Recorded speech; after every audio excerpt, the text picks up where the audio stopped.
It was just, we were leaving, we were fishing in Castletownbere, and we said weather was fine, so I said we'd head out for an old trip. Well, it was just like a normal day. We started fishing. We were taking on fish. We had the net on board, and we were taking on a bit of fish. And she just took a list, and we tried to ride a fire, and we couldn't just do it. We didn't get no time at all to put out a call or anything to nobody. Like, I never expected my boat to turn over. I thought it was invincible, to be honest about it. It's a thing that I never expected to happen. There is no time, when something like this happens. Like, we'd 6 crew, and there was myself included, and we all took the water. Within a space of, I suppose, definitely within 4 to 5 minutes, we were all in the water. The crew would keep asking you, did you make a call? And I said I did. I did make a call, but I didn't make the call. But you can't tell them that you didn't. But lucky enough, I suppose after about an hour, I saw the EPIRB.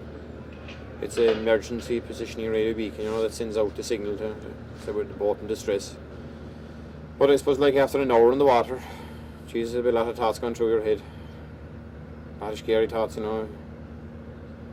You'll be listening to crew talking, and they'll be calling each other and stuff, and it's not a fun place to be.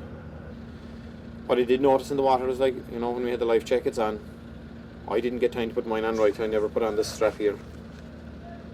And without this strap, you're not letting your hands to be free. Like, you're constantly on here, keeping this from your breathing. It's vitally important to have this strap on your life jacket. It doesn't take a second longer, not 1 second.